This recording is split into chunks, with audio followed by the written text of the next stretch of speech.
Hey everybody, this is the first chapter of part 2 of Adorno's Critique of Political Economy by Dirk Braunstein, translated by Adam Baltner. Chapter 5 is titled, which is the first part of part 2, is titled The Theoretically Useless Concept of State Capitalism. And the headings are The Present State of Affairs in Our Soviet Republic, Mere Problems of Administration, The Last Stage Offered by Bourgeois Society, An Inversion of Kafka.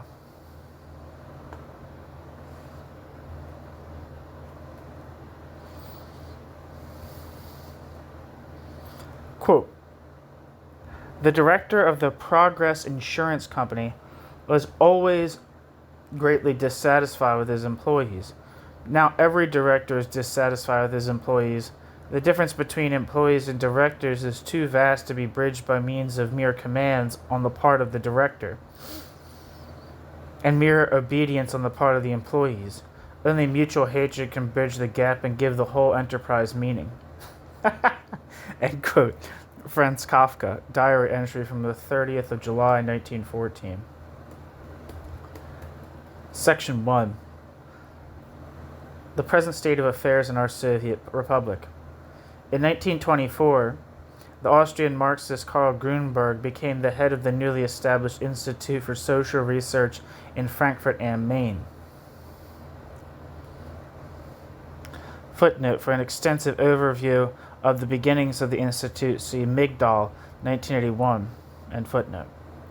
Grünberg, quote, brought with him from Vienna the periodical he had published since 1911, Archiv für die Geschichte des Sozialismus und der Arbeiterbewegung, Archive for the History of Socialism and the Labor Movement, which subsequently figured as the Institute's official journal, quote, until 1930. Footnote: Gude and Lonitz, 2006. Grünberg presents his understanding of the task of the Institute for Social Research in a speech from 1924.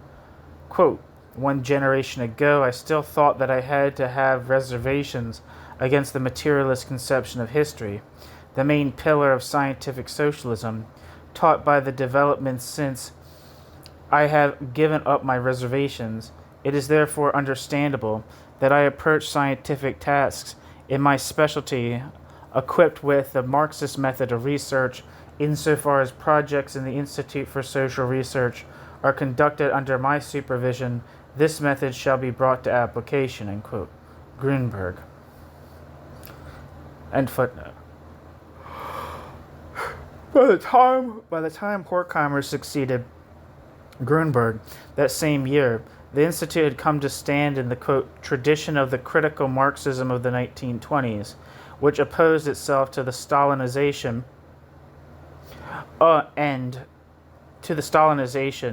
and Bolshevization of the communist movement, end quote. Demirovich, 1999. Footnote: Karl Korsch, who occasionally did work for the Institute, describes the other theorists there in a letter to Paul Maddock as follows, quote, internally, they are all without exception to varying degrees anti-Stalinists, end quote.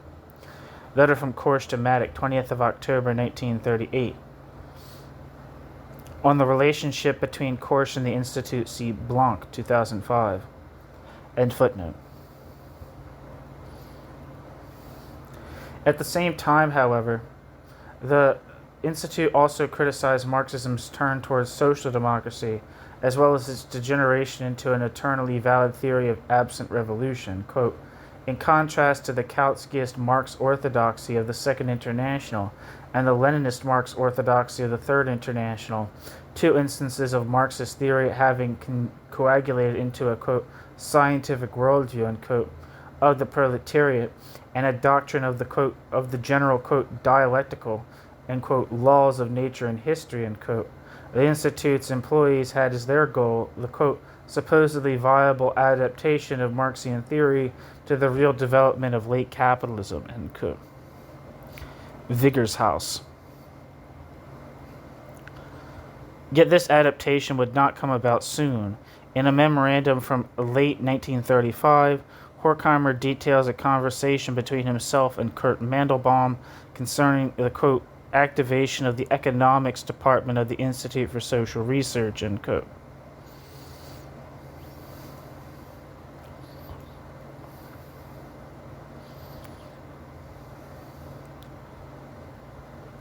Quote, we are both convinced that a representative statement from the Institute on this matter was to be justifiably expected.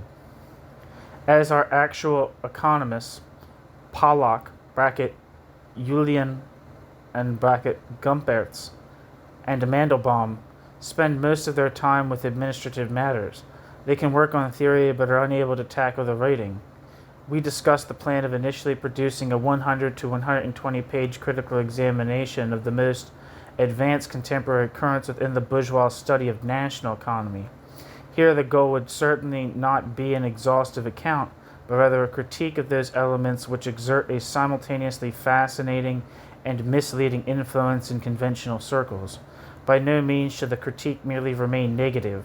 Instead, the critique should make our positive position visible. Our main task would be to show why we regard a large portion of contemporary national economy as irrelevant, and why this conviction is not arbitrary. Like many other contemporary scholarly fields, the ideological aspect of national economy is often not a matter of objective falsehoods and confusions, but rather a matter of its focus on the inessential. End quote. Horkheimer. In a letter written just under a year later to Henrik Grossman, another economist at the Institute, Horkheimer acknowledges that, quote, it pains me that the economics section of our journal so often comes up short, end quote.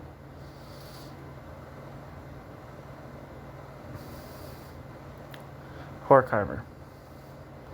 Footnote.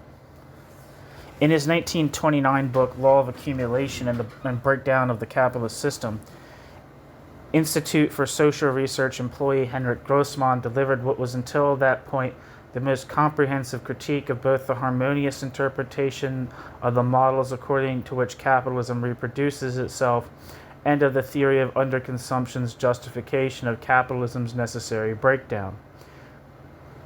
Yet at the same time, Grossman attempted to demonstrate capitalism's inevitable breakdown with an argumentation based on overaccumulation theory. On the basis of ... a reproduction model, Grossman showed that when value composition increases, the tendency of the profit to fall, which he took as necessary, is at first accompanied by accelerated accumulation, that is, by an increase in the mass of profit. However, the process of accumulation eventually leads to an absolute decline in the mass of profit until the point at which further accumulation becomes impossible. ... Grossman does concede that this development has countervailing tendencies, which amount to a change in the preconditions he identifies: constant rate of surplus value, continuous growth of constant capital. However, Grossman's discussion of these countervailing tendencies is unconvincing. What has been said above regarding the, quote, laws of the accumulation of capital applies here. Grossman's methodological error consists of an inappropriate use of the models of reproduction. These have the ability to show that capitalist reproduction is only possible in the first place if certain sectoral conditions of proportionality are met.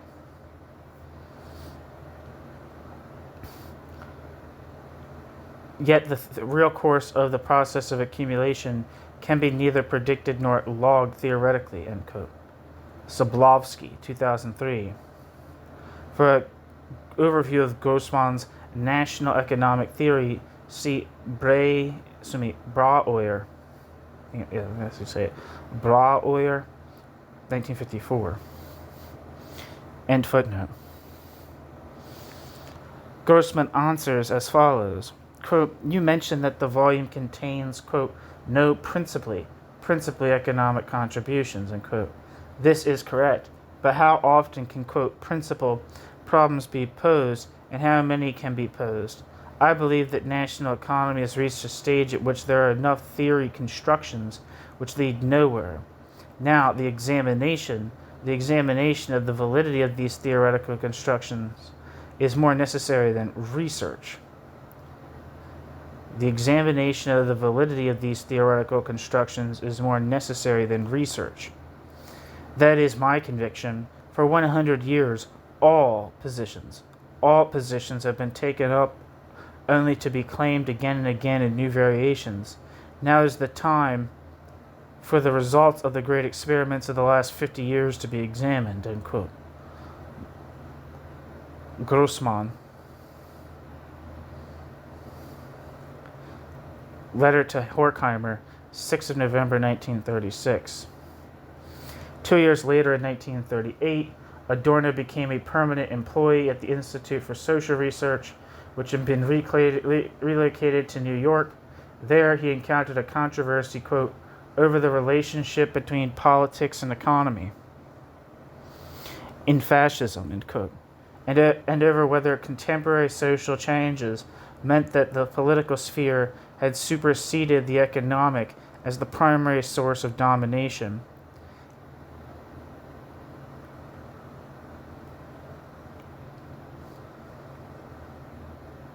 In short, what was at stake was how to assess the respective political and economic results of the quote, great experiments, end quote. That is, the experiments of fascism and National Socialism in Germany and Italy, of planned economy in the Soviet Union, and of the politics of the New Deal in the United States. Footnote, quote, it will easily be seen that in the absence of a single posturing definition, the genesis of a version of state capitalism represented by the New Deal was also conceived differently, as, quote, democratic, or, quote, manipulated. Those theories who concentrated on the manipulated, closed authoritarian features of the system, Horkheimer, Adorno, Kirchheimer, and later Marcuse, focused on the objectively necessary response of capitalism to crisis and the conquest of the subjective factor by the political organizations of pluralist mass democracy and by the culture industry in a manner analogous to the fascist, quote, psychoanalysis in reverse, end quote. The theorists who insisted on the juridical legal protection of civil rights and the survival of some residues of popular political participation under late capitalism, Neumann and Pollock, postulated a New Deal type of system as the achievement of the democratic forces, unions, reformist parties, etc., battling against the other historical alternative, fascism, end quote. Arato. I think it's Andrew Arato. I'm not sure. End footnote.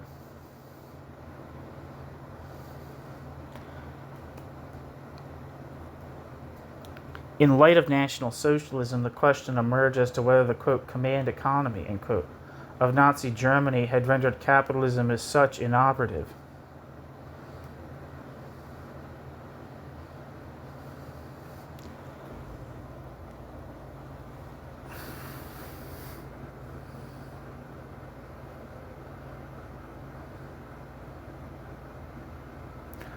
While some of the members of the Institute, Franz L. Neumann, A.R.L. Gerland, Otto Kirchheimer, and Herbert Marcuse, championed the thesis, quote, that the fascist state merely represents the political form appropriate to advance monopoly capitalism, end quote. Friedrich Pollock and Horkheimer maintained that the contemporary political economic order of both Nazi Germany and the United States was aptly described by the term, quote, state capitalism, end quote. As Helmut Dubiel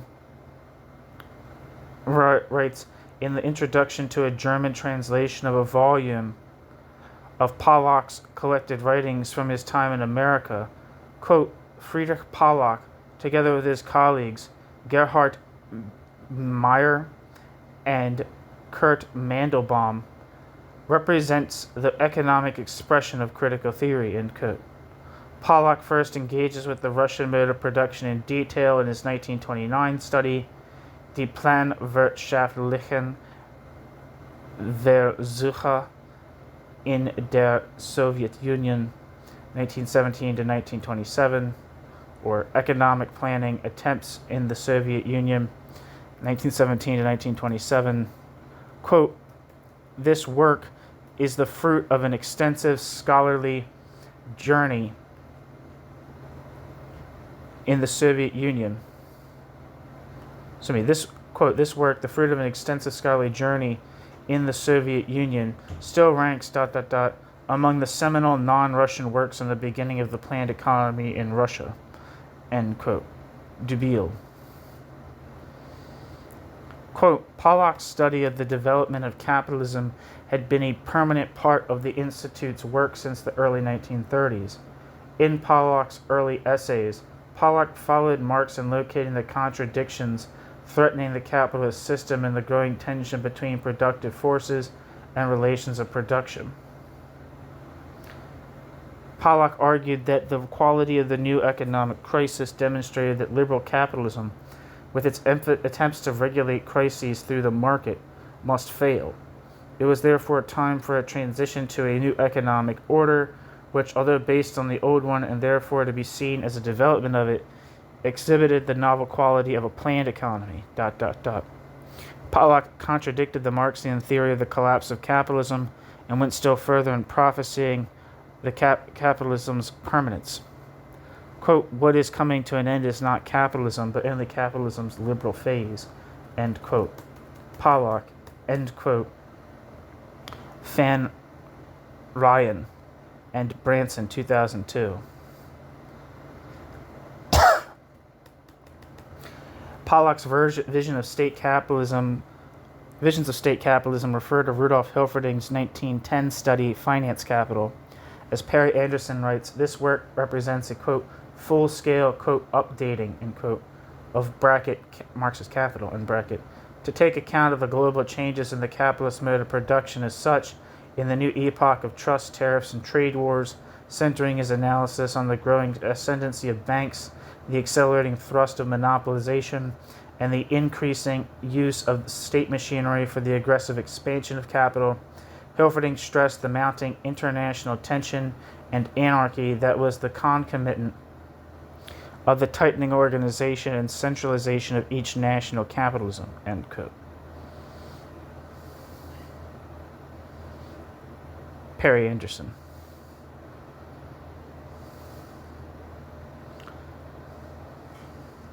De Hilferding, with whom Pollack had come into contact during the Institute for Social Research's collaboration on the first Marx-Engels Gesamtausgabe, the, quote, most characteristic features of, quote, modern capitalism, end quote, are, quote, those processes of concentration which, on the one hand, quote, eliminate free competition, end quote, through the formation of cartels and trusts, and on the other, bring bank and industrial capital into an ever more intimate relationship, end quote. Hilferding. Footnote. Quote, during the 1920s, the Institute of Social Research ...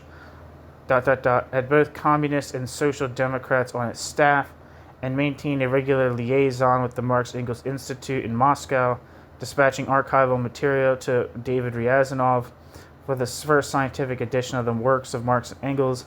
The inaugural volume of the Marx-Engels Gesamtausgabe, Mega, was in fact published in Frankfurt in 1927 under the joint auspices of the two institutions, end quote.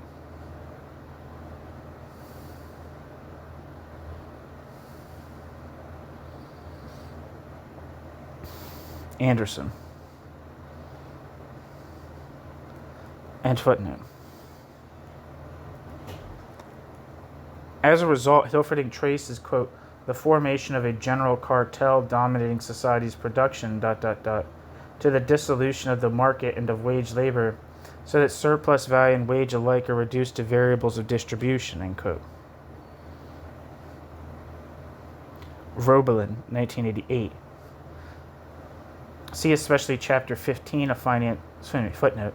See especially Chapter 15 of Finance Capital. Quote, price determination by the capitalist monopolies and the historical tendency of finance capital, end quote. End footnote.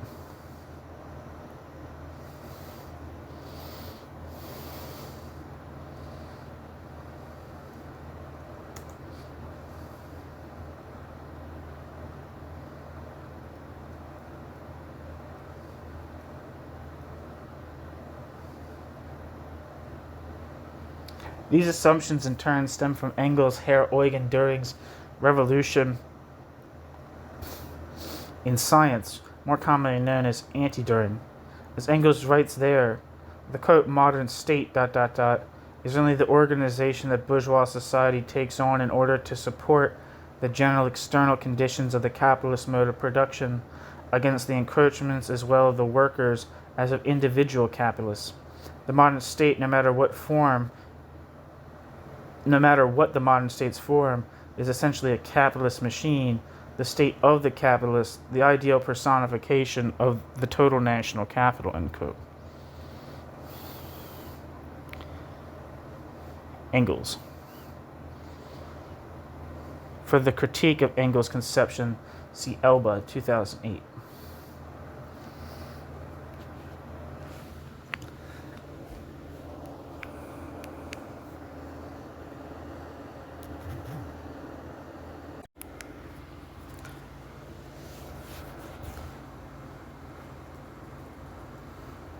Pollock draws not only on Hilferding's theses, but also on Lenin's considerations of, quote, state capitalism and the proletarian state, end quote. Lenin. On the one hand, Lenin cautions the, quote, the proletarian state may, without changing its own nature, permit freedom to trade and the development of capitalism only within certain bounds, and only on the condition that the state regulates, supervises, controls, determines the forms of, and methods of, etc., private trade and private capitalism, end quote. Lenin. However, Lenin also refers more affirmatively to state capitalism elsewhere. Quote, the whole problem in theoretical and practical terms is to find the correct method of directing the development of capitalism, which is to some extent and for some time inevitable, into the channels of state capitalism, and to determine how we are to hedge it about with conditions to ensure its transformation into socialism in the near future, end quote. Lenin. For Lenin, quote, state capitalism, end quote, meant the limited sanctioning of capitalism by the, quote, proletarian state, progressing towards socialism. According to Lenin, as long as, quote, transport and large-scale industry remain in the hands of the proletariat, end quote, the dynamism inherent in capitalism can only be of use, which is why he greets the fear of, quote, left communists, end quote, concerning the, quote, threat of a, quote, evolution towards state capitalism, end quote, Lenin, with, quote, nothing short of Homeric laughter, end quote. Lenin. Quote, they have really frightened us this time, ... It has not occurred to them that state capitalism would be a step forward as compared with the present state of affairs in our Soviet Republic. In approximately 6 months' time, state capitalism became established in our republic. This would be, if in approximately 6 months' time, state capitalism became established in our republic, this would be a great success and a sure guarantee that within a year socialism will have gained a permanently firm hold and will have become invincible in our country, end quote. Lenin. However, in this polemic, Lenin, quote, fatefully neglects the connection between the formal determinants of politics and economy, end quote. Blanc, 2005. Assuming that, quote, capitalism contains a quasi-neutral technical rationality of nature appropriation, which, once liberated from class domination, would enable a free and emancipatory form of social production, end quote. Lenin is able to refer positively to the allegedly socialist affirming elements of capitalism, as if these could be separated from their functional context within capitalism and implemented within socialism while maintaining their functionality. And the quote was from a Bruch, 2003. For Pollock, the term state capitalism, quote, indicates 4 items better, end quote, than do all other apparently related expressions. Quote, that state capitalism is the successor of private capitalism, that the state assumes important functions of the private capitalist, that profit interests still play a significant role, and that it is not socialism, end quote. Pollock.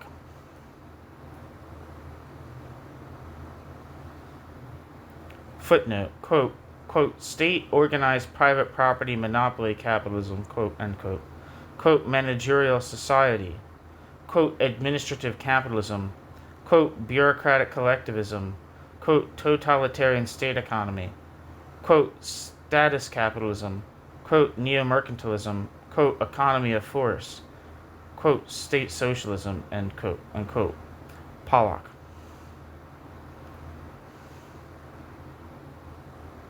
And those are like the related expressions to state capitalism. End footnote. Section 2. The mere problems of administration. Section 2. Mere problems of administration. Over the course of several essays, Pollock engages with the question of, quote, whether in capitalism as well, end quote, just as was the plan in the state socialism of Soviet Russia, quote, continuous growth and full employment might only be achievable through a quasi-planned regulation of the entire economic process, end quote. Dubiel. His conclusion is entirely affirmative.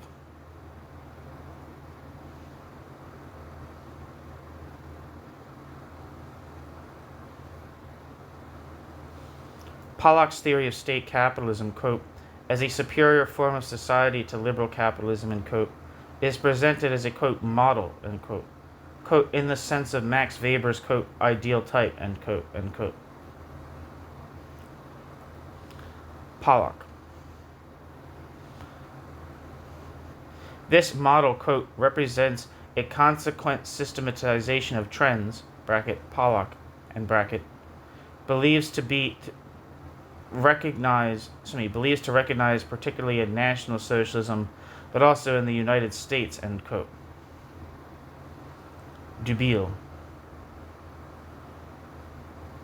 Respective manifestations of the, quote, 2 most typical varieties, end quote, of state capitalism, quote, state capitalism's totalitarian and state capitalism's democratic form, end quote. Pollock. In the preface to the second issue of the 1941 volume of the Zeitschrift für Sozialforschung, produced during the Institute's American exile, Horkheimer writes, quote, For more than 8 years, the government of this country has attempted to overcome the difficulties of the prevailing economy by incorporating into it the elements of planning, in the industrial as well as the agricultural sector. The alarming predicament of agriculture in Germany under the Weimar Republic was an important factor in the rise of fascism. In this, the government of the United States has recognized the danger and has attempted to bring agriculture under its control. The same holds true for other sectors of economic life, end quote. Horkheimer.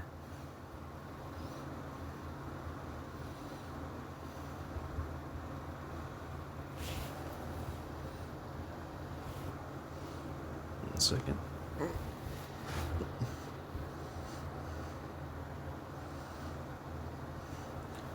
me fix this a little bit.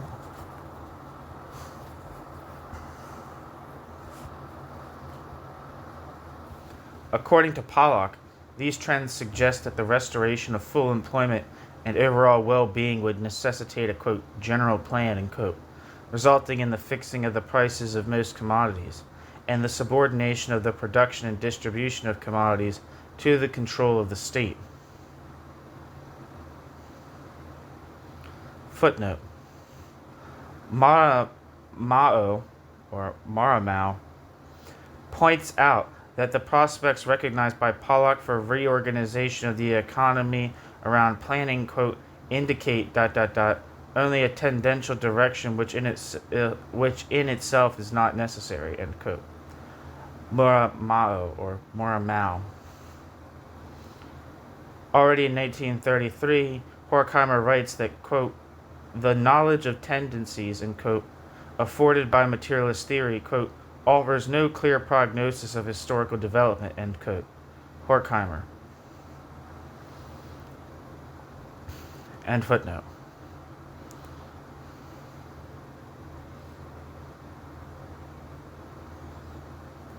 Footnote. However, in his essay, Is National Socialism a New Order?, Pollack is clear on the following point, quote, it seems certain that no master plan exists for the Nazi economy, and it is unlikely that detailed figures have been worked out for the various branches of industry, end quote. Pollack. End footnote.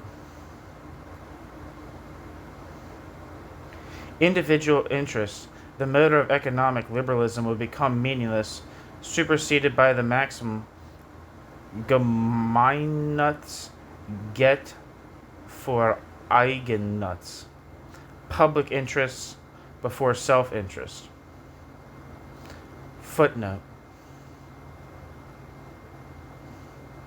Pollack argues that this maxim also applies within the ruling elite. Quote, the interest of the ruling group as a whole is decisive, not the individual interest of those who form the group, end quote.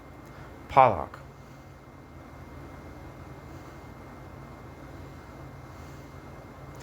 Quote, end footnote, quote, state activity, end quote, would expand to, quote, all spheres of social life as a whole, end quote, with formerly economic processes being replaced to the greatest possible extent by political processes, that is, by controllable processes. Given the suppression of the sphere of circulation in state capitalism, even exchange would yield its role as central mediator to a controlled distribution of commodities. Footnote. Quote, under private capitalism, all social relations are mediated by the market. Men meet each other as agents of the exchange process, as buyers or sellers. The source of one's income, the size of one's property are decisive for one's social position. The profit motive keeps the economic mechanism of society moving. Under state capitalism, men meet each other as commander or commanded. The extent to which one can command or has to obey depends in the first place upon one's position in the political setup, and only in a secondary way upon the extent of one's property. Labor is appropriated directly instead of by the, quote, roundabout, end quote, way of the market, end quote. Pollack. End footnote. And I should say that this piece, I forget what it's called, State Capitalism and Its Possibilities, I think is what the title is. I'm not exactly sure. Whatever Pollack's main article is on this subject is on this channel.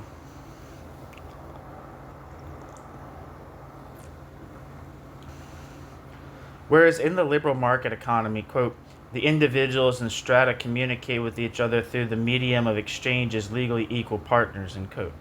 National Socialism as a command economy, quote, has abolished the last vestiges of such free economic subjects, end quote. Pollack.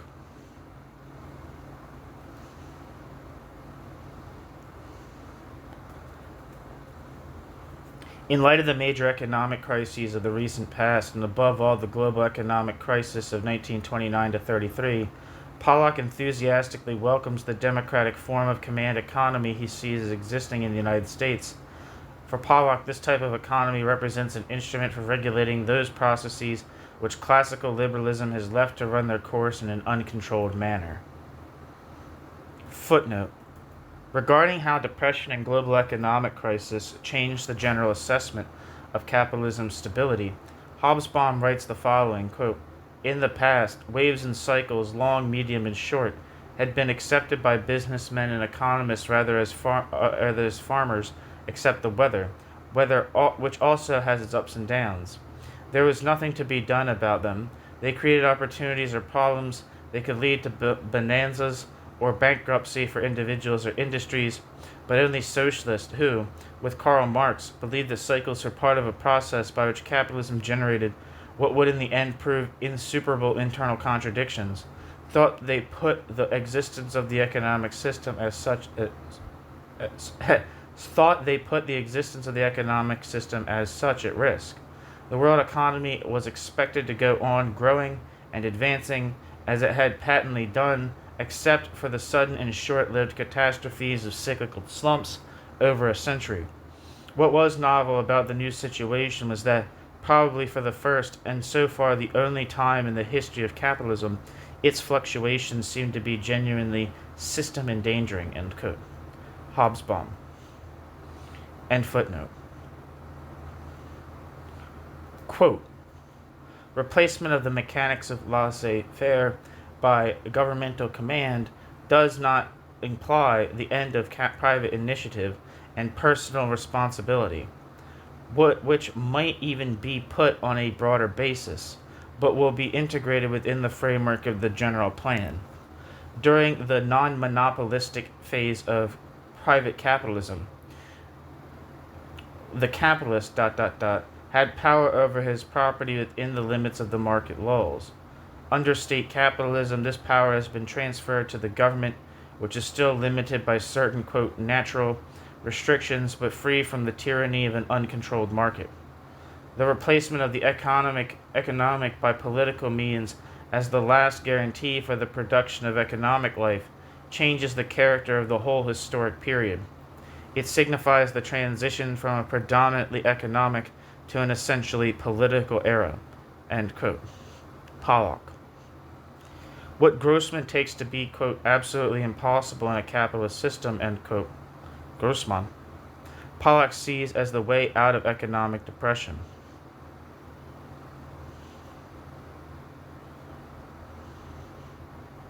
Quote, government control of production and distribution furnishes the means for eliminating the economic causes of depressions, cumulative destructive processes, and unemployment of capital and labor. We may even say that under state capitalism, economics as a social science has lost its object. Economic problems in the old sense no longer exist when the coordination of all economic activities is affected by conscious plan instead of by the natural laws of the market. Where the economist formerly racked his brain to solve the puzzle of the exchange process, he meets under state capitalism with mere problems of administration, end quote. Pollock. Elsewhere, Pollock writes that, quote, if the democracies can show that economic security must not be tied up with the loss of liberty, but can be achieved under democratic conditions, then I dare forecast that the new order of National Socialism will be followed in Germany and elsewhere by an infinitely superior democratic new order, end quote. Pollock. End footnote. Pollock draws a sobering consequence from his description of economic conditions.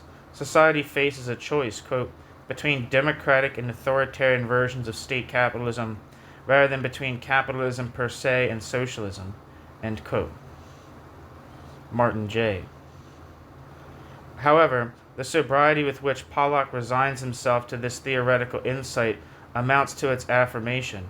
When Pollock advocates, quote, eliminating the, quote, unemployment of capital and labor, end quote, it becomes clear that he is concerned not with a critique of economy, but rather with considerations of regulatory policy, such as how capitalism's vulnerability to crisis can be redressed.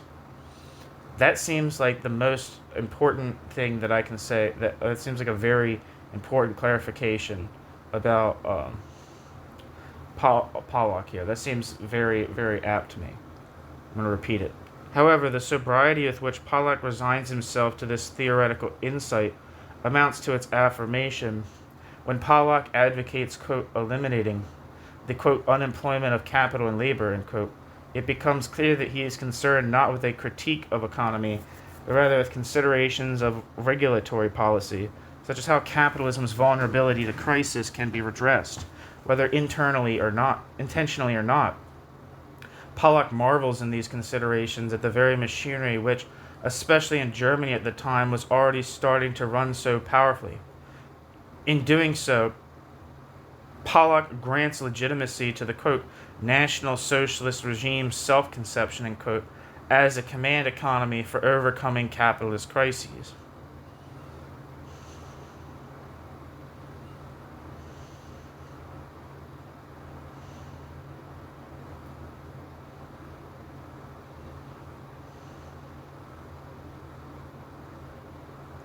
And there's a footnote that I missed.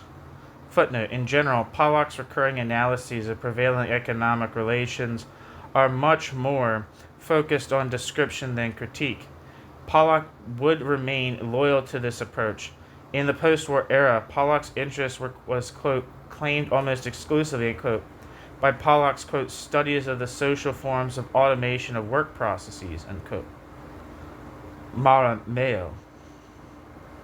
Above all, Pollock's book on automation, where the concept of state capitalism is taken up again when Pollock claims, quote, that a policy of public works can act effectively against technological mass unemployment only if they are introduced on a sufficiently large scale and for a sufficiently long period of time to achieve their object. And if they were introduced on a large scale for a sufficient number of years, they would represent an important step in the direction of state bracket capitalism, end bracket, end quote. Pollock. End footnote.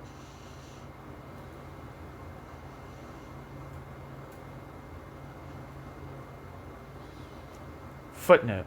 Thus, Gengel, whose piece, I have a piece by, I can't remember, it might be Manfred Gengel? I'm not sure.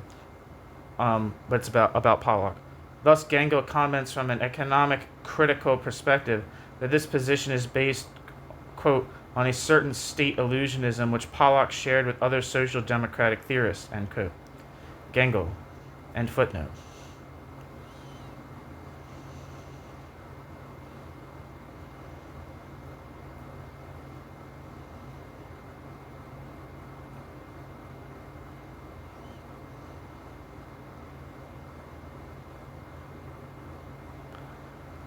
It seems Pollock's ideal state is no longer simply the Engelsian, quote, ideal personification of the total national capital, end quote, but rather the total capitalist in real and unrivaled form.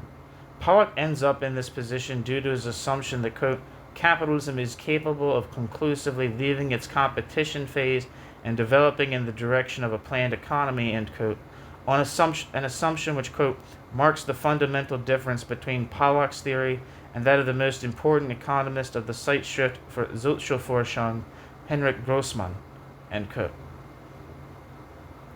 Footnote. See Mara Mayo,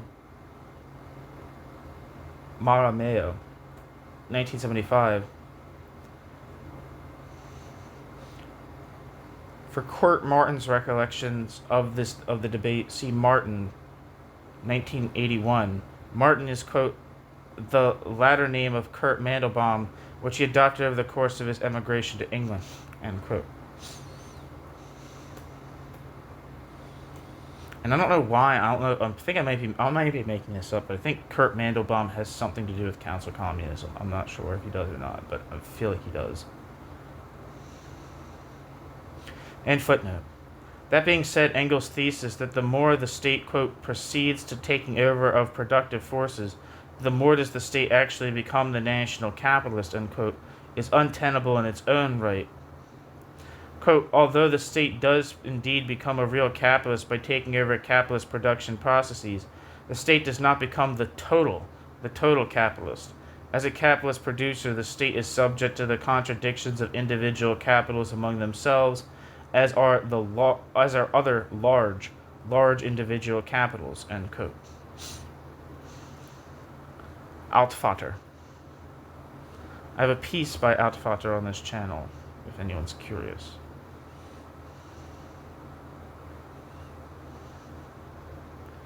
In an earlier essay from 1932, Die gegenwärtige Lage des Kapitalismus und die Aussichten einer planwirtschaftlichen Neuordnung, the contemporary state of capitalism and the prospects of a planned economy reorganization, Pollock makes a strong argument for a socialist planned economy, before writing the following, quote, a capitalist planned economy could not be tolerated by the owners of the means of production simply because the owners of the means of production, would have to be stripped of their economic function and reduced to mere rentiers, but there has never been a social order in which the mere collection of rents from tenants at society's expense without visible service in return was viable in the long run, end quote.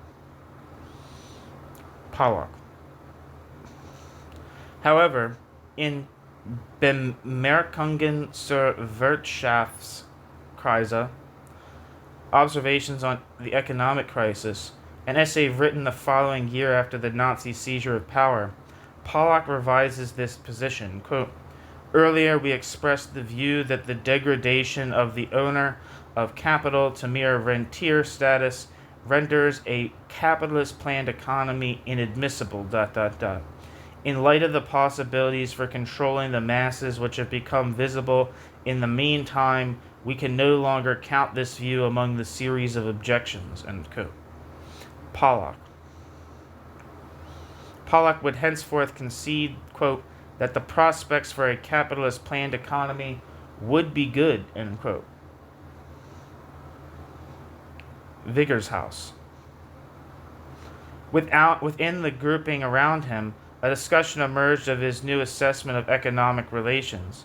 Kurt Martin recalls that he and Gerhard Mayer were among those, quote, not convinced, end quote, and that other employees of the Institute also remained skeptical, quote, especially those with a background in economics, end quote. Kurt Martin.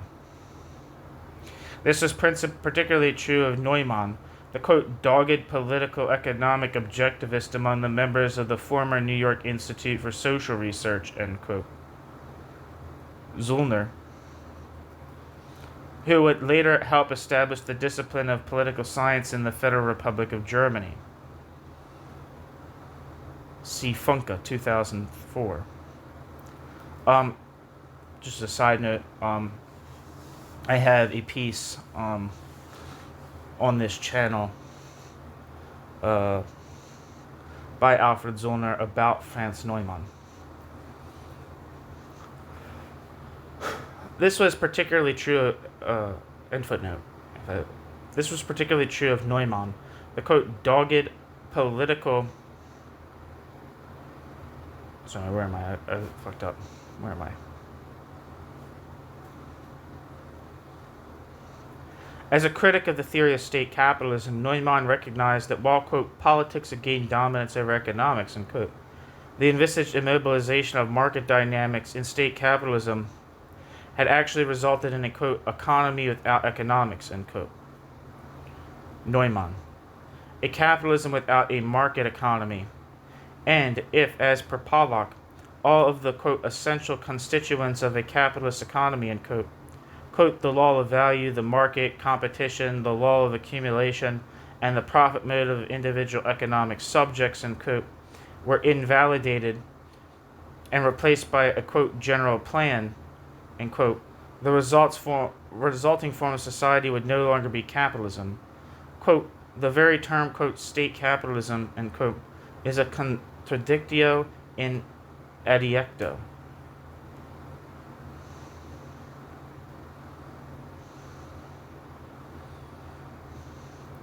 Yet Neumann, quote, did not need, to spend much time at all addressing the systematic weakness of the thesis of state capitalism, end quote. Turka and Bolta.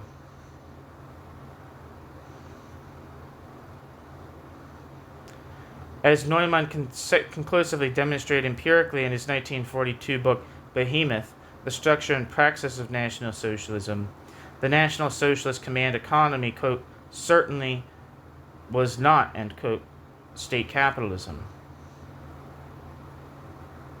Neumann. Quote, there is no reason to speak of nationalization in Germany. On the contrary, there is a definite trend away from nationalization. All industrial positions held by public authorities have been established prior to National Socialism, The power of private capitalism is certainly not threatened or broken by public capital. On the contrary, in the control of public corporations, private capital plays a decisive part, end quote. Neumann.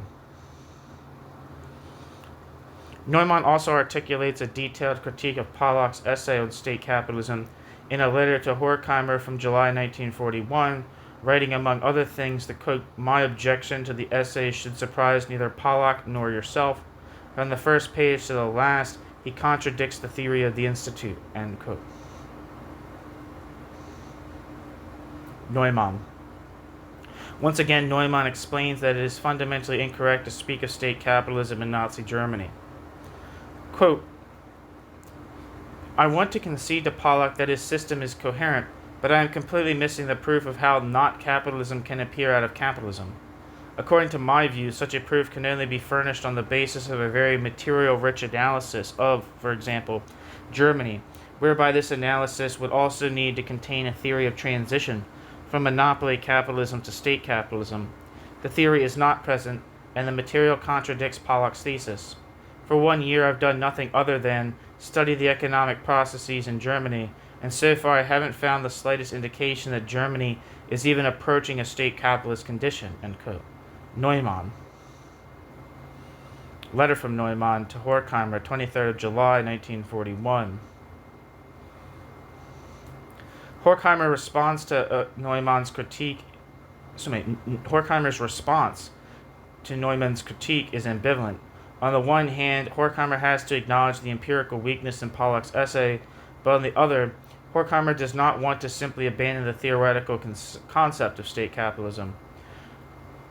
Horkheimer answers as follows, quote, "As I have absolute confidence in your study of the economic processes in Germany, I trust your disclosure that Germany is also not approaching a state capitalist condition. At the same time, I cannot get away from the Engelsian view that society is striving in precisely this direction. I must therefore assume that this, bracket, state capitalist, end bracket, period, still threatens us with great probability, which is why the value of Pollak's construction, in spite of all deficiencies, appears largely justified to me as a basis for discussion concerning a current problem," end quote.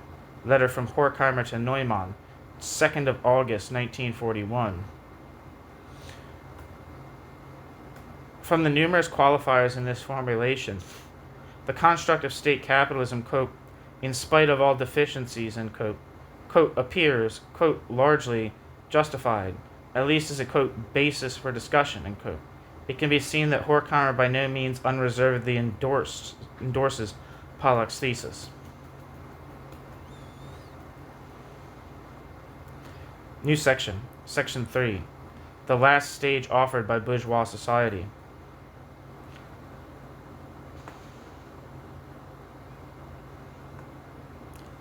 In a March 1941 letter to Harold Lasky, at the time the, quote, "star political scientist," end quote, of the London School of Economics, and subsequently the leader of the Labour Party from 1945 to 46, Horkheimer mentions his recent essay, "The Authoritarian State," claiming it, quote, pursues the line of his article, "The Jews and Europe."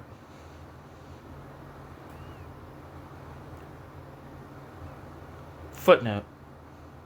The essay, "The Authoritarian State," dates from February 1940, but was first published in the following year in the hectographic typescript Walter Benjamin zum Geschichte.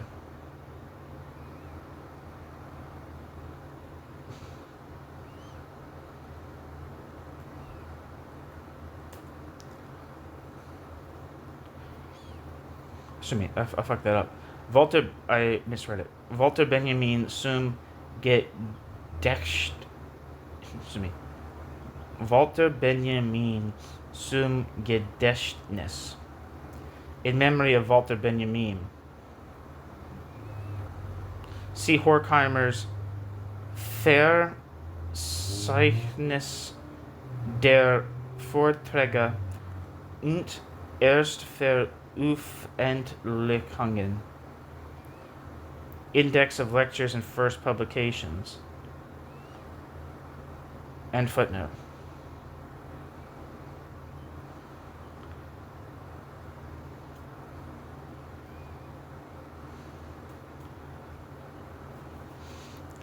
And just because it's interesting to mention Jews in Europe, I think Harold Lasky was like on the radical left of the British Labour Party and was also a excuse me. Um, in reference to his article, the Jews, Horkheimer's article, Jews in Europe, um, Harold Lasky was like on the radical left of the Labour Party, and was a Zionist, a labor Zionist.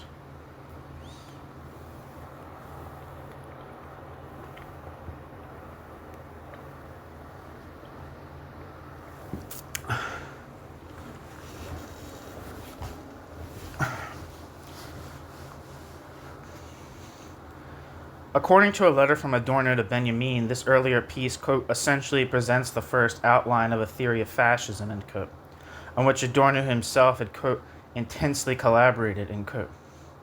First appearing in the Zeitschrift für Sozialforschung in 1939, the article The Jews in Europe plays the, quote, phenomenon of anti-Semitism, explains the, quote, phenomenon of anti-Semitism largely as a superstructural phenomenon of totalitarian monopoly capitalism, end quote.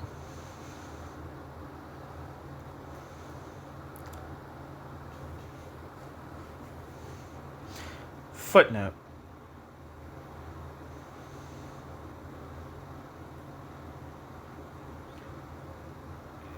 C. Dubiel, 1975, quote, Horkheimer later distanced himself from this essay. After co-authoring the book Dialectic of Enlightenment with Adorno, he no longer viewed the relationship between productive forces and relations of production as the driving element of the historical process, but rather the instrumental technological reason which has prevailed throughout history in the form of irrational and anonymous bureaucratic superstructures, end quote. Dubiel, 1975. End footnote. Meanwhile, its main focus, the Jews in Europe's main focus is the, quote, obsolescence of the market economy, end quote, because of the, quote, totalitarian rule of particular interests over the entire people advancing throughout Europe, end quote. Horkheimer.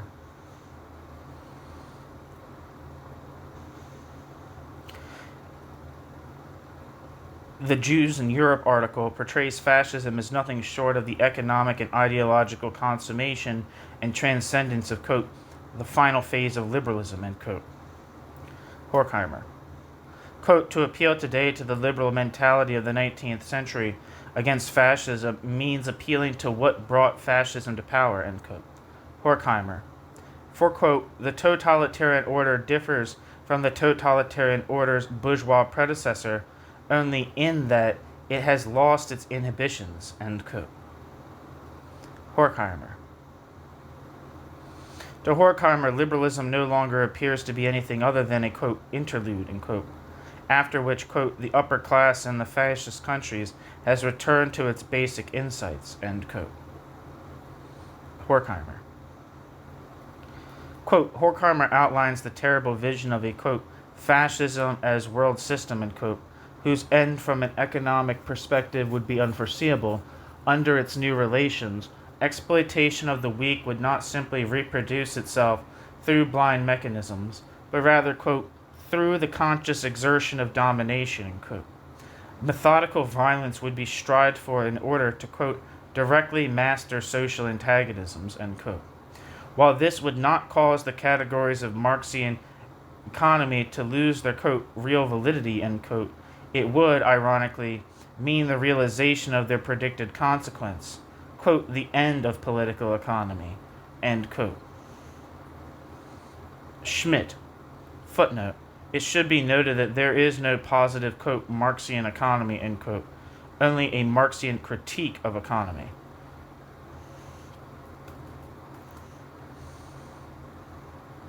End footnote.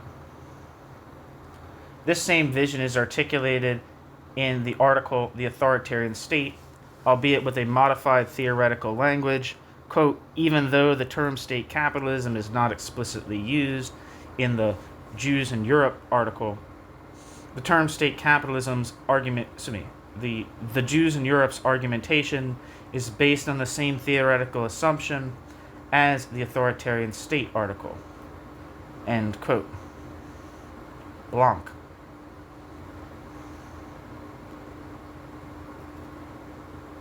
As with the article, The Jews in Europe, Adorno evidently also contributed to the article, The Authoritarian State.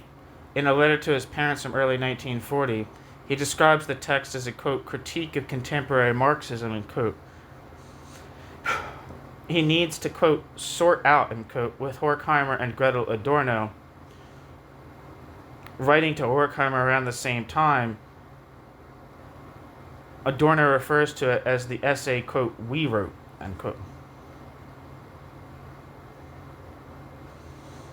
Letter from Adorno to Horkheimer, spring 1940. During this period, which would continue through dialectic of enlightenment, Adorno and Horkheimer's collaboration was so intense that Horkheimer even considered publishing his 1942 essay, The End of Reason, quote, under both of our names, end quote, although Horkheimer ultimately did not do so. In the Authoritarian State article, which initially also bore the working title State Capitalism, like Pollock's article, Horkheimer develops the idea he had formed on the basis of Engels and in opposition to Neumann, quote, that the state would necessarily have to take over the management of production as a consequence of the monopolization process, end quote. Blanc.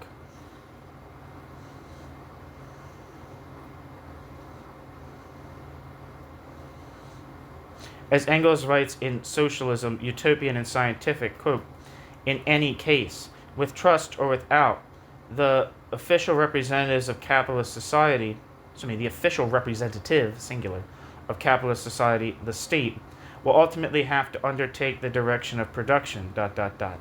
All the social functions of the capitalists are now performed by salaried employees, ... And the modern state, again, is only the organization that bourgeois society takes on in order to support the external conditions of the capitalist mode of production against the encroachments, as well as the workers as of individual capitalists, ... The more it proceeds to the taking over of productive forces, the more does it actually become the national capitalist. The more citizens does it exploit. The workers remain wage workers, proletarians. The capitalist relation is not done away with, end quote. Engels. Horkheimer cites this passage at the very beginning of his essay before concluding as follows, quote, in the transition from monopoly to state capitalism, the last stage offered by bourgeois society is, quote, the appropriation of large productive and commercial organisms, first by joint stock companies, later by trust, and then by the state, end quote. Horkheimer.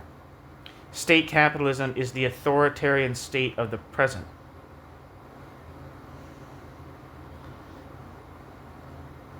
End quote. I fucked that up. Anyway, I'm going to reread it.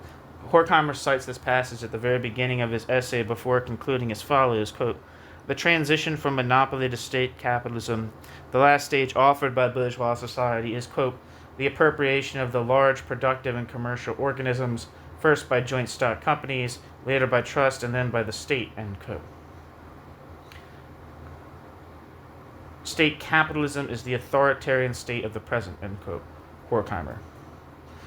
So there's a quote by Engels within a quote by Horkheimer. However, in contrast to the consequences Pollock draws from the supposed progression towards state capitalism, Horkheimer's assessment contains no affirmative element whatsoever. Footnote, quote, however, Horkheimer did not want the authoritarian state to be understood as a stable formation. Horkheimer emphasized the repressive, exploitative, and antagonistic character of all of its variants without denying the potential decisive implications for individuals entailed by reformism, Bolshevism, and fascism, respectively. End quote. Sablovsky, 2003. End footnote. Quote, the authoritarian state is repressive in all of the authoritarian state's forms, end quote. Horkheimer. Writing to Pollock regarding his essay, State Capitalism, Horkheimer argues the former, urges Pollock, urges Pollock to, quote, avoid being misunderstood as overly sympathetic to state capitalism, end quote, apparently failing to recognize that Pollock's apparent sympathy can hardly be attributed to a simple misunderstanding. Footnote. Horkheimer had already pointed out to Pollock the need to avoid the, quote, mistake of endorsing the, quote, totalitarian answer, end quote, end quote. Letter from Horkheimer to Pollock. End footnote.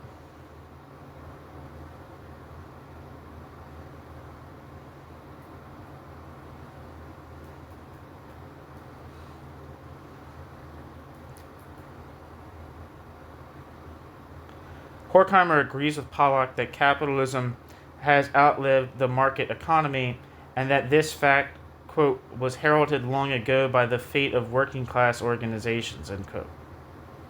Horkheimer. Trade unions and labor parties, quote, integrated themselves into the transformations of the economy, end quote. Horkheimer. Improving conditions for the working population, but also causing, quote, the critique of work as drudgery, which was the only way the past had seen it, end quote, to be largely forgotten. Meanwhile, quote, work was transformed from the bourgeois, end quote, badge of merit into the longing of the disinherited, end quote. Horkheimer. The more thoroughly integration occurred, Horkheimer argues, the more working class organizations adapted to the status quo, as part of which they could finally assert themselves. However, this entailed a risk. Quote, whatever seeks to extend itself under domination runs the danger of reproducing domination. Quote, whatever seeks to extend itself under domination runs the danger of reproducing domination, end quote. Horkheimer. Concretely, Horkheimer perceives this reproduction of domination in the replacement of class domination with, quote, the bureaucratic, technocratic apparatus of the state, end quote. Horkheimer. Lindner. So I'm going to repeat that. It's a difficult thing when you're reading this, because this is something that I've just noticed from writing myself. It's difficult when you're, like, combining, like, secondary and primary sources to not, like, get them switched up, because, like, there's many times where it's like I would think it was Horkheimer speaking or Pollock speaking or Adorno speaking, and then finally realize that neither were speaking. Concretely, Horkheimer perceives this reproduction of domination in the replacement of class domination with, quote, the bureaucratic, technocratic apparatus of the state, end quote. Linder. I think it's Linder. Lindner. I think it's It might be someone else, but I think it's Lindner. Where am I? And in the replacement of class struggle with inequalities of distribution, qualitative differences regulated through appeals from trade unions and similar organizations which constitute capitalist society.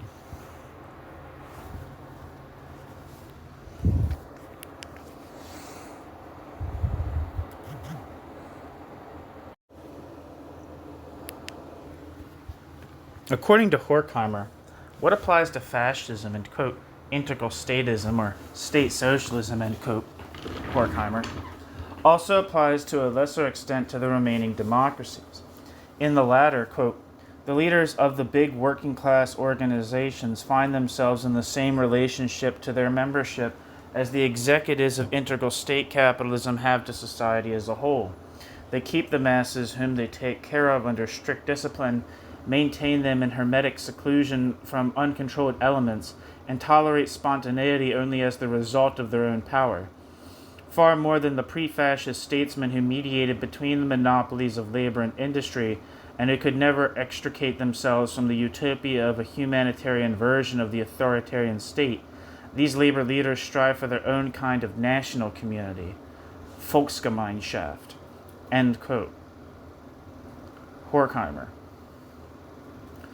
Just as Horkheimer does in the article The Jews in Europe, Horkheimer explicitly indicates in the Authoritarian State article that there can be no return to liberalism which would not simply lead back to the prevailing barbarism of the present.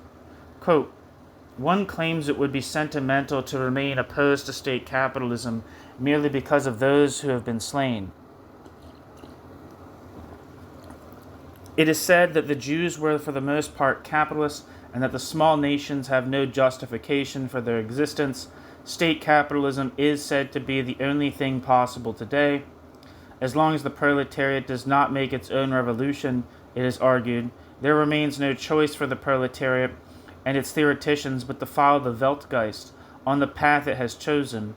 Such opinions, and there are plenty of them, are neither the most stupid nor the most dishonest. This much is true, that with the return of the old private enterprise system, the entire horror would start again from the beginning under new management. But the historical outlook of such reasoning recognizes only the dimension of the cycle of progress and regression. It ignores the active intervention of men. It values men only for what they are under capitalism, as social quantities, as things.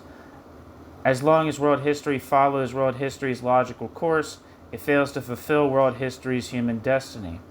End quote. Horkheimer. Adorno puts his own spin on the last thesis of this passage by pointing out the hypocrisy of the claim that the existence of the capitalist order, quote, depends solely on humans, end quote.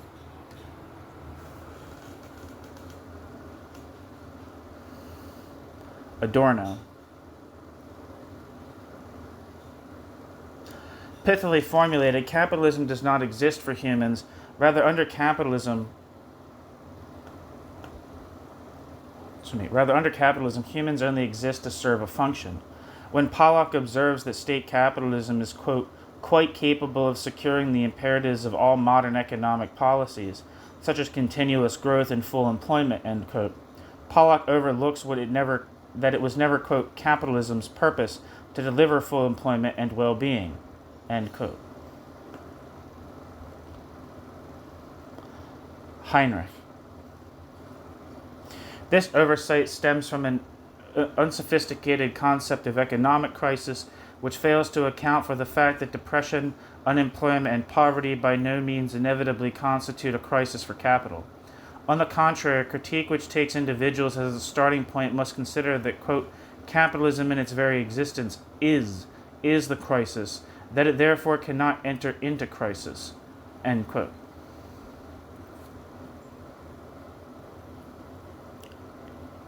Initiativa Sozialistisches Forum. That's like the big, anti-Deutsche left organization in Germany, or one of them, or one of the forum. I think it has usually associated with it. I don't know how you say it. I thought it was Kaira, but it may be Saira, Verlag, and Joachim Brun. Anyway,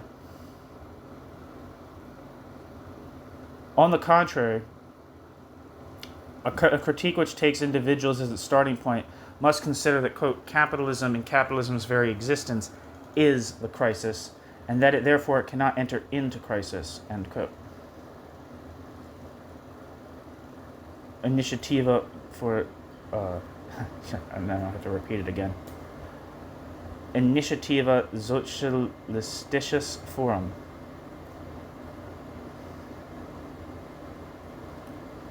An insight which seems to indicate a limit of practical critique.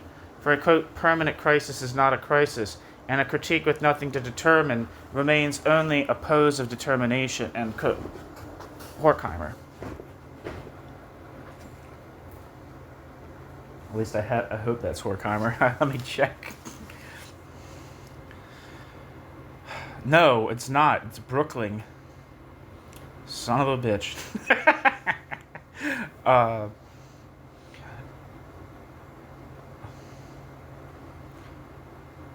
This is a problem which Adorno and Horkheimer would yet have to confront over multiple conversations. See Chapter 9 of the present study. New section, Section 4, an inversion of Kafka. The controversy, quote, over the primacy of politics or economics in post-liberal capitalism, impinged deeply on the theoretical self-understanding of the members of the Institute for Social Research, end quote. Van Ryan and Branson, 2002. Nevertheless, in spite of all the potentially theory-rich discussions of economic questions he may have had with Pollock and with other employees of the Institute during this time, Adorno did not adopt Pollock's position. On the contrary, in correspondences with Horkheimer from the summer of 1941, Jesus Christ. Adorno voices extreme dissatisfaction over preliminary excerpts from Pollock's State Capitalism article, and even expresses doubt as to whether the essay should be published in the Zeitschrift für Sozialforschung at all. The reason I said mangle is because that sentence made me think of I think it's mangled. The article on here that I have, it's like a secondary source on Pollock's State Capitalism. Manfred Grengel. He says he disagrees with Braunstein on this score. He thinks that the findings of Pollock's State Capitalism were taken for granted by Adorno. So just to know that there's some controversy over what is about to be talked about. I can't declare for one side or the other because I don't know what is about to be said or that much about Adorno's relationship to Pollock. In one letter, Adorno writes the following, quote, I can best summarize my views on this essay by saying that it represents an inversion of Kafka. Kafka portrayed bureaucratic hierarchy as hell. Here, hell is transformed into a bureaucratic hierarchy. Additionally, the whole thing is so full of theses and so formulated, quote, from above, end quote, in a Husserlian sense, that it fully dispenses with urgency. This is to say nothing of its undialectical assumption that in an antagonistic society, a non-antagonistic economy would be possible, end quote. Adorno. For Adorno, the hell of capitalism must be overcome, not bureaucratically administered. Yet it must be noted that Adorno takes issue not merely with Pollock's subjective account of capitalism, but also with Pollock's economic analysis. However, quote, as a non-economist, end quote, Adorno lacks the confidence to express his misgivings to Pollock directly, unsure that he possesses, quote, the necessary authority to cast such doubt, end quote. Letter from Adorno to Horkheimer, 8th of June, 1941. Footnote. As the, quote, only resort, end quote, for salvaging Pollock's essay for publication, Adorno suggests that Horkheimer rewrite it himself, quote, using the motifs in your state capitalism, that is, Horkheimer's authoritarian state, and in collaboration with Edward M. David, that would even make it quite plausible. After all, the motifs of the essay of Fritz, bracket Pollock, and bracket, apparently originate from yours and are only simplified and made non-dialectical in a way which transforms them into their opposite, end quote. Letter from Adorno to Horkheimer, 8th of June, 1941. End footnote.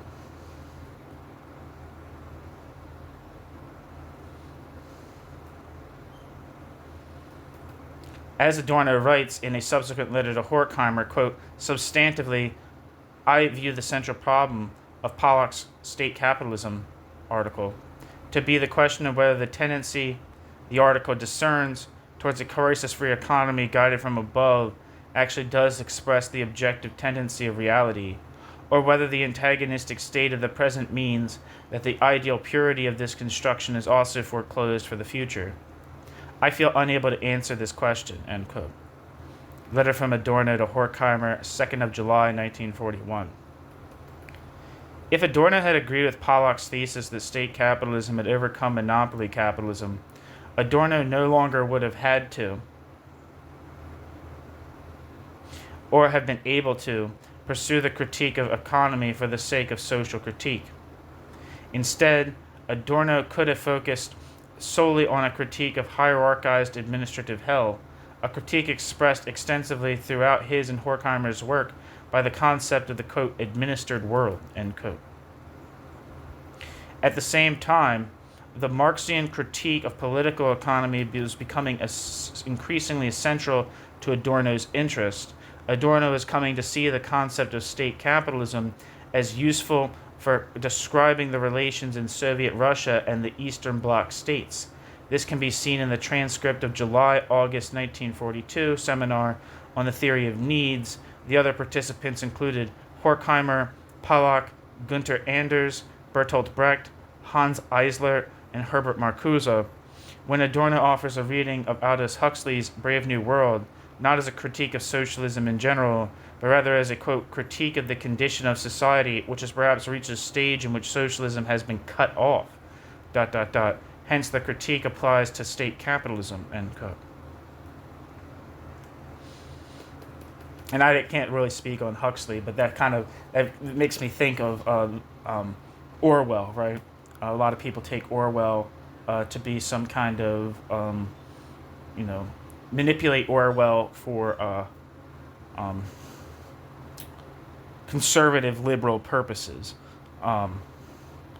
when in fact Orwell put his life on the line for revolutionary socialism in Spain during the Spanish Civil War, fighting in a PUM, Party of Marxist Unification, militia, due to the inspiration. He originally went to Spain as a journalist and joined the PUM militia from being inspired by the revolution, more or less led by the anarchists that was happening in Catalonia. So he joined the PUM militia, who was related to the Independent, Orwell was a member of the Independent Labor Party, and that was kind of like his connection in Spain, the PUM. So he joined their militia. But yeah, I think it's the same thing. I think you could say a lot of things about. You could probably say that this Adorno's commentary on Aldous Huxley's Brave New World could apply to Orwell as well. Also, a lot of these dystopian books that kind of are responding to this, what was called totally administered world. I think an early one was the book We. I think that was the book title, but it was written by a dissident in the Soviet Union in the 20s. But that guy himself was a revolutionary socialist of sorts. I think he was a left SR. So, yeah. It's interesting. That was just a thought to myself. This seminar on the theory of needs is very interesting. In 1922, all the people that are involved: Horkheimer, Pollock, Gunther Anders, Bertolt Brecht, Hans Eisler, and Herbert Marcuse. I mean, that's a pretty diverse board, especially considering Adorno. It seems like a pretty consistent feature of Adorno's life is a pretty serious contempt for Bertolt Brecht. And then Hans Eisler, who wrote, I don't forget what he wrote, but he was a musician. I'm pretty sure I'm talking about the right guy. Hans Eisler was a musician who was in exile in the United States during the Third Reich, and then, like Bertolt Brecht, went back to East Germany as opposed to West Germany, went to the Soviet side. I don't know how long I don't know if he stayed there his whole time. I don't know the life of Hans Eisler, but Hans Eisler wrote the national. I'm pretty sure he wrote the national anthem for the German Democratic Republic, the East Germany. So that's a very interesting, panorama of people in this seminar. which would have been in America at this point, right? Regarding the seminar, Brecht notes the following in an entry in his work journal from the 13th of August, 1942. Quote, at Adorno's, Horkheimer, Pollack, Adorno, Marcuse, Eisler, Stern, Reichenbach, and Stauermann discuss Huxley's Brave New World. Huxley is disturbed at certain modern phenomena. Huxley establishes a certain lowering of culture needs. The more iceboxes, the less Huxley. When physical needs have been satiated, spiritual needs suffer. Suffering has been created by culture, so is barbarism likely to ensue if they put a stop to suffering? Dr. Pollack, the economist from the Institute for Social Research, formerly Frankfurt, now Hollywood, is convinced that capitalism can rid itself of crises simply by means of public works. Marx could not predict that governments would one day just build roads. Eisler and I, somewhat tired of the way things are going, lose patience, and then, quote, get across everyone, end quote, for lack of anywhere else to go, end quote. Brecht. Footnote. Stern refers to Gunther Anders, Reichenbach to Hans Reichenbach, and Steuermann to Edward Steuermann. End footnote. Here it becomes clear that Brecht fundamentally misunderstands the Institute for Social Research, quote, TUIS, this is T-U-I-S, end quote, his made-up term of abuse for pseudo-revolutionary intellectuals. From a glance at the article On the Problem of Needs, a collection of theses which Horkheimer formulated himself over the course of the seminar. As Horkheimer writes, quote, it is ridiculous to blame chewing gum for damaging our predisposition for metaphysics, bracket, as Huxley seems to do, end bracket, but it could probably be shown that, bracket, chewing gum, industrialist William, end bracket, Wrigley's Profits, and Wrigley's Palace in Chicago, bracket, that is the baseball stadium Wrigley Field, end bracket, are the result of the social function that reconciles human beings with human beings' bad relations and dissuades human beings from criticizing their bad relations. It's not that chewing gum is damaging to metaphysics. On the contrary, it is rather that chewing gum is metaphysics. That is what has to be made clear. We criticize mass culture not because mass culture provides us with too much or because it makes our lives too secure. We can leave that to Lutheran theology. Rather, we criticize mass culture because mass culture contributes to a situation in which we receive too little and in which what we receive is too bad. Because broad swaths of society live in terrible misery, both inwardly and outwardly, and because people end up resigning themselves to injustice. In short, we criticize mass culture because it keeps the world in a state in which we have to accept large-scale catastrophes, on the one hand, and a conspiracy on the part of infernally cunning elites to broker a hellish peace on the other. End quote. Horkheimer. Footnote. Horkheimer cites the entirety of this passage in his essay titled Aldous Huxley and Utopia. End footnote. In his lecture course, Fragen der Dialektik, Questions of Dialectic, from the winter semester of 1963 to 64, Adorno would again speak of the, quote, negative utopias of state capitalism illustrated by people such as Orwell and Aldous Huxley, end quote. Adorno. Such negative utopias, Adorno writes in his 1966 Negative Dialectics, are far removed from the vision advocated by Marx and Engels, who, quote, could not foresee what would become apparent later in the revolution's failure, even where it succeeded, that domination may outlast the planned economy, which the two of them, of course, had not confused with state capitalism.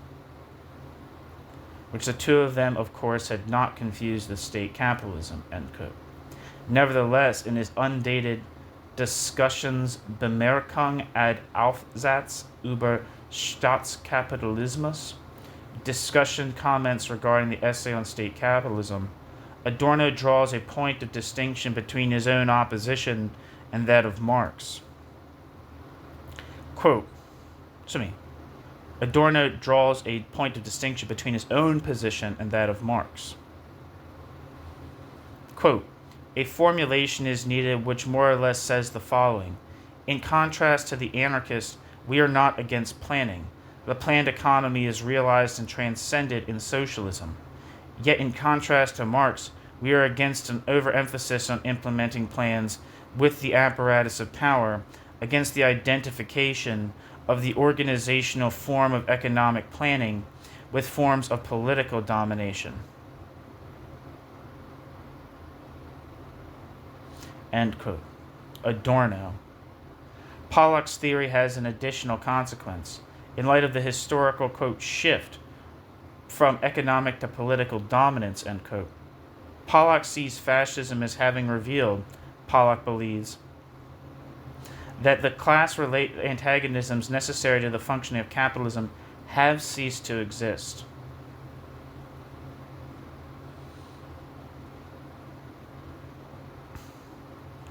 There's a footnote that I missed after that last Adorno quote.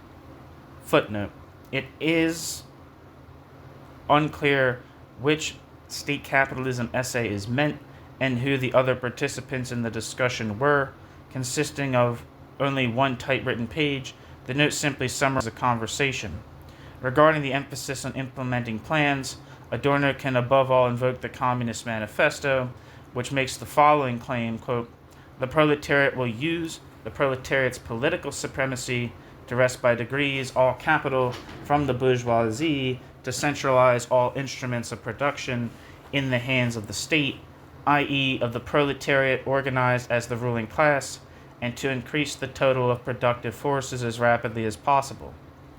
Of course, in the beginning this cannot be effected except by means of despotic inroads on the rights of property, on the conditions of bourgeois production, by means of measures, therefore, which appear economically insufficient and untenable, but which, in the course of the movement, outstrip themselves, necessitate further inroads upon the old social order, and are unavoidable as the means of entirely revolutionizing the mode of production, end quote. Marx and Engels, Communist Manifesto, end footnote.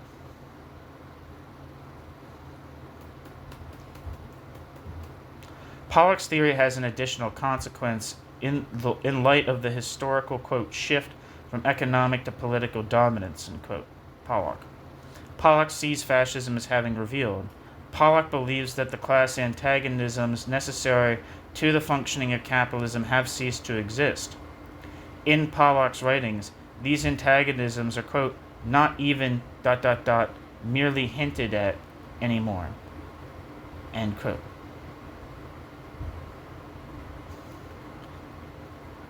Ola, 1974.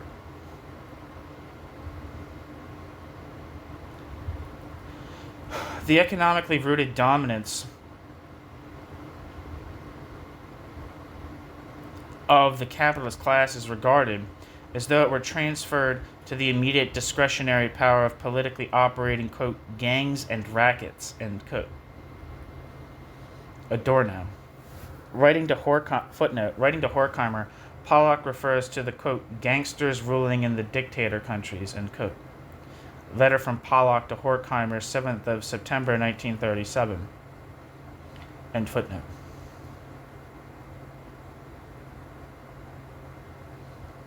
Thus, the chief social antagonism is viewed no longer as existing between the bourgeoisie and the proletariat, but rather between eminently political rulers and their eminently political subjects. Quote, in this way, the economic, quote, base loses its role in supporting the social totality.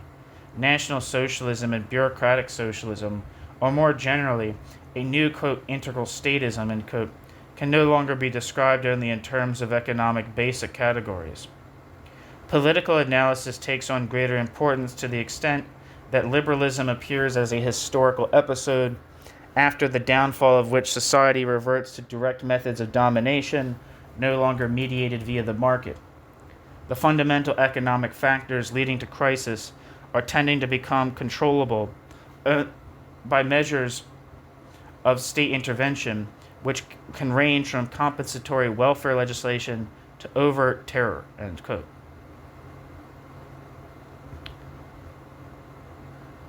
Schmid-Neuer, 2002.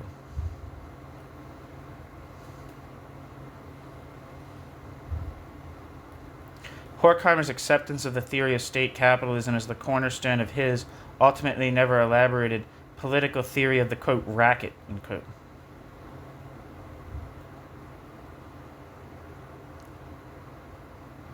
Schmid-Neuer, 2002. Horkheimer deploys the concept of the racket for the first time in his posthumously published text, Die Rackets und der Geist, Rackets and Spirit, written between 1939 and 40. See Lindemann, 2000, and footnote. In a 1943 letter to Grossmann, Horkheimer describes his interest in developing such a theory as follows, quote, "My purpose here is a very specific purpose, namely to attempt a real and concrete elaboration of the theory of classes, something which, as I hardly need to tell you, we do not really have at the moment. What's really at issue here is the dialectic of legitimacy, with all that this implies for property relations.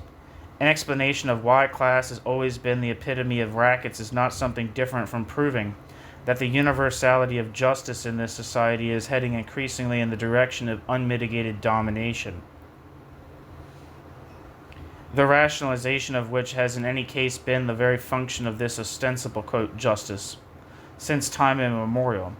It is this belief that extends the critique of the reality of free and fair exchange finally to the entire realm which bourgeois science calls sociology, meaning to the entirety of societal forms under which people nowadays have to live. To what extent it's actually going to be possible to do this, I don't want to try to anticipate, but I am of the opinion that it is necessary for us to explore this seriously.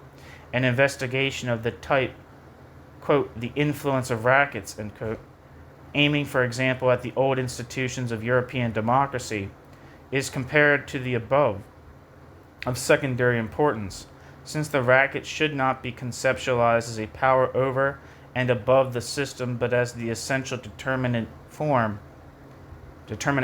of class domination itself. It was in the sense of the above that I'd understood from the outset your original proposal for a specific investigation, and not at all in the sense of an empirical sociological study of the type that would, for instance, examine how illegal interests supposedly, quote, influence legal ones.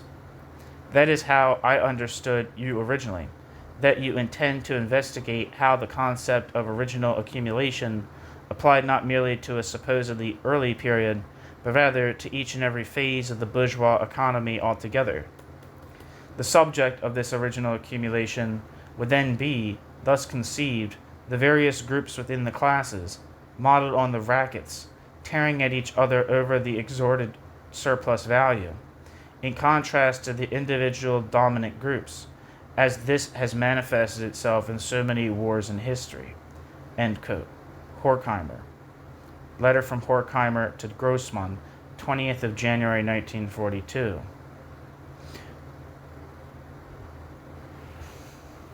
While Horkheimer stood by the concept of racket and the theory associated with it throughout his life, he distanced himself from the, quote, theoretically useless concept of state capitalism, end quote, in the post-war era, ultimately concluding that, quote, Grossmann's conception goes farther, end quote, than Pollock's.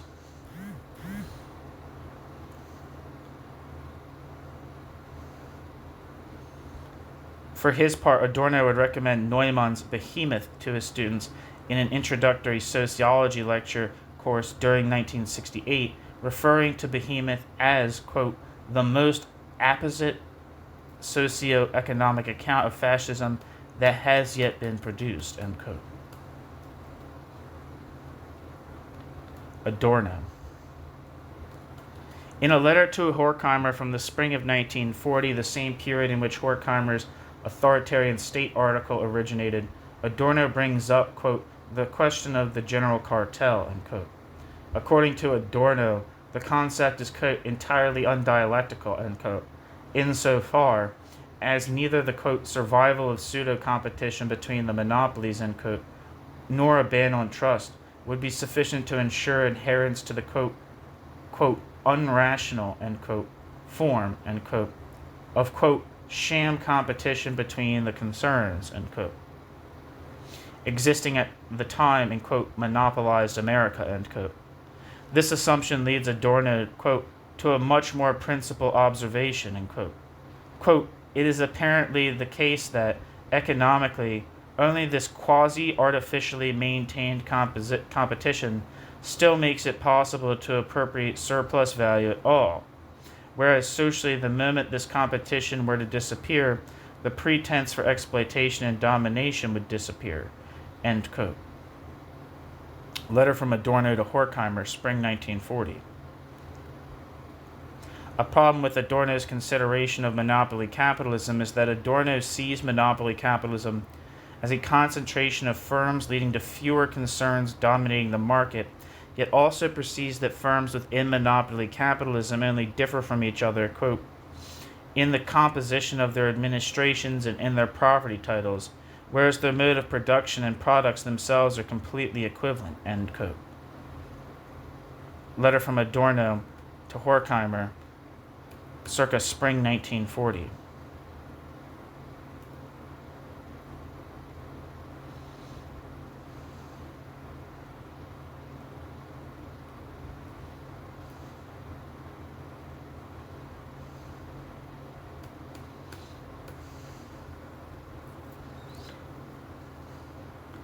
Both observations are doubtless true.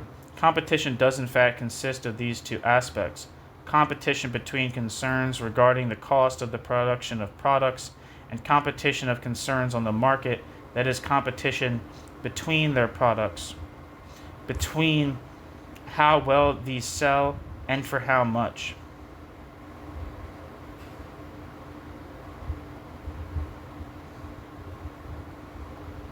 However, competition between concerns is not artificial, but rather emerged, quote, primordially, end quote, that is, in accordance with political economic necessities as a functionally essential element within capitalism.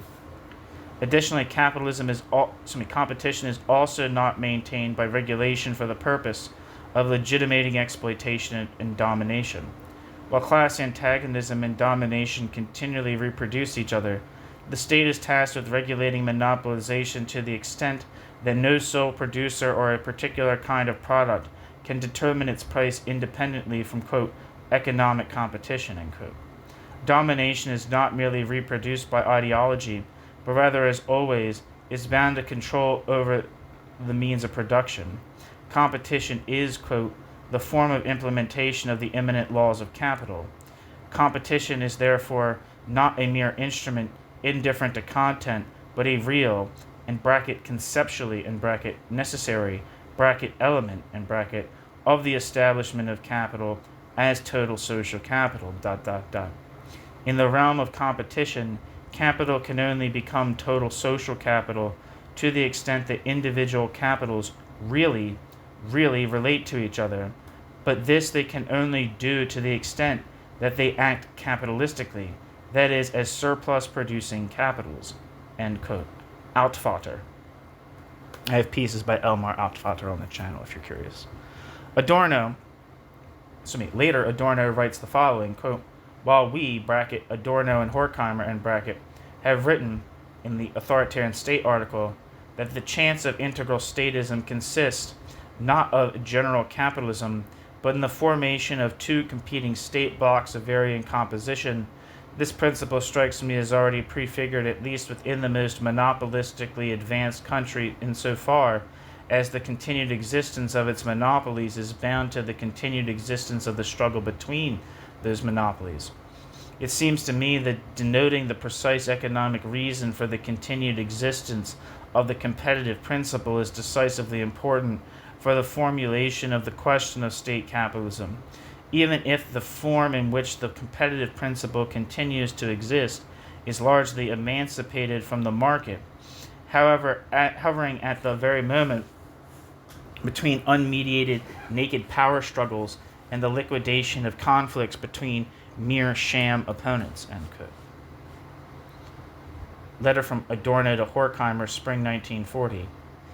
In the passage in the Authoritarian State article referred to by Adorno reads as follows, quote, "The few big monopolies which maintain their competition despite identical manufacturing methods and products furnish a model for future international constellations. The two friendly hostile blocks of varying composition could rule the entire world. They could offer their followers, in addition to the fasci, better merchandise at the expense of colonial and semi-colonial populations. As mutual threats, they could always find new reasons to continue military armament. The increase in production, which would first be accelerated and later slowed by bourgeois property relations, in itself corresponds in no way to human needs. Today, this increased production serves only the ruling class. Trees should not grow up in the sky.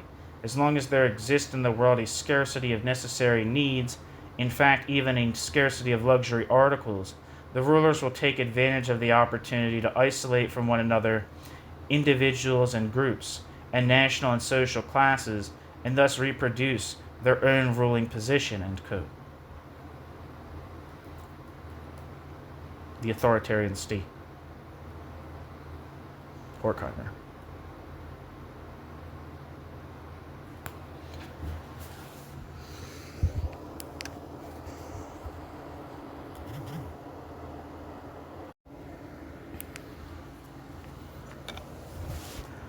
Adorno would develop this thesis further, yet without the concept of state capitalism, which he would henceforth only deploy in reference to the state economy of the Soviet Union and its allies, quote, "in the East." Quote, "To those who do not want, bracket, it to reach its potential, in bracket, materialism has, bracket, now, in bracket, done them the favor of debasing itself. The bracket immaturity, in bracket, that caused this is not mankind's own fault, as Kant thought, bracket, rather, in bracket, in the meantime at least, it has come to be systematically reproduced by men in power. The objective spirit, which men maneuver because men need its restraint, adjusts to a consciousness that has been restrained over thousands of years. A materialism come to political power is no less sold on such practices than the world it once wanted to change. A materialism come to political power keeps fettering the human consciousness instead of comprehending the human consciousness and changing the human consciousness on its part. On the threadbare pretext of a dictatorship, parenthesis, now half a century old, in parenthesis, of the proletariat, long bureaucratically administered, governmental terror machines entrench themselves as permanent institutions, mocking the theory they carry on their lips. They chain their vassals to their most direct concerns and keep them stupid. Yet the deprivation of theory could not have happened had there been no apocryphal dregs in it." End quote. Adorno. The meaning of, quote, apocrypha, end quote, here is clarified in a subsequent note by Adorno on the, quote, dictatorship of the proletariat, end quote. Quote, "The assumption that any revolutionary mode of conduct must orient itself towards the contemporary state of the proletariat's consciousness is ambiguous at the very least. Abstracting from this state of consciousness, it is certainly true that no political activity can proceed according to the predefined outline of a correct social order, provided that one does not want to neglect practice and backslide into stale utopianism. Yet, on the other hand, the state of consciousness of the proletariat must not be made absolute and simply elevated to the canon of revolutionary action. After all, this consciousness is produced by class society and bears its marks. To proclaim the, quote, proletarian state, end quote, means nothing less than to immortalize these marks, to eliminate class domination in order to preserve class domination's bleak result. The idea of dictatorship and of eliminating the proletariat are inextricably bound up with each other. To abandon one of them means to fall short of the Marxist concept of dialectics, end quote. Adorno. Footnote. Marx's comments on the relationship between the state and politics are quite fragmentary. See Heinrich, 2009. I might be referring to Heinrich's introduction to the 3 volumes of Marxist Capital, which is on this channel. In Marxist debates on this topic, 3 major trends in the theory of the state can be distinguished.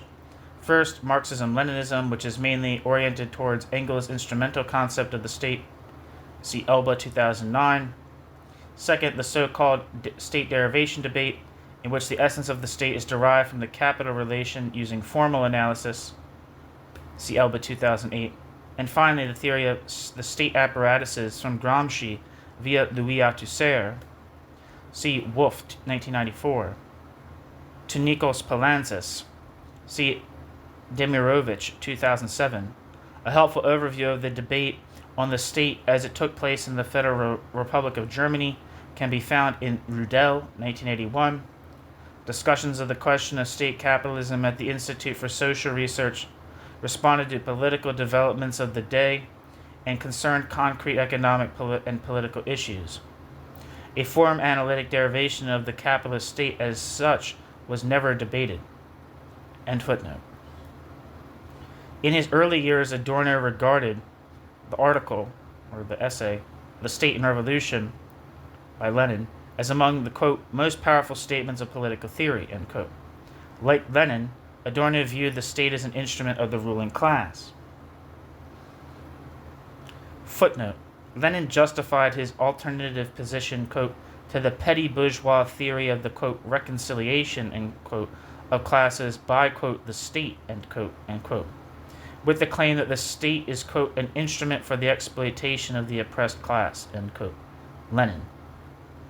End footnote. However, the unity of subjects and rulers and their identification with the state, already apparent in the 1920s and especially so in light of National Socialism, rendered implausible and obsolete the view of the state as an instrument for violently subordinating the individual interest to its own general interest. While Adorno could not have been familiar with Gramsci's concept of hegemony while the debate on state capitalism at the Institute for Social Research was unfolding, Adorno began to take his own concept of ideology in a similar direction. Whereas there used to be rulers who, quote, simply, end quote, dominated, now there are subjects who are dominated in a variety of ways. Individuals and even rulers dominate themselves from within. For Adorno, states and states' governments are functions of the impersonal domination of the capital relation, and the late capitalist state creates order through administration, just as is favored today by the very liberal ideology which puts forth neoliberalism as the best possible reality. The state need only function as a coercive apparatus when it wants to stem practical resistance from its dependence. Yet when individuals acting on their own initiative push for, quote, a common accord between the various wills, end quote, ideology functions less as hierarchized manipulation than as collective belief, resulting in unanimous consent to the state's domination, as the state itself comes to be seen as the quasi-natural form for regulating coexistence and conflict. That's the end of Chapter 5 of Adorno's Critique of Political Economy by Dirk Braunstein, translated by Adam Baltner. Thank you so much for listening. Chapter 6, the next chapter, is titled Hatched a National Economic! Theory. Thank you so much for listening.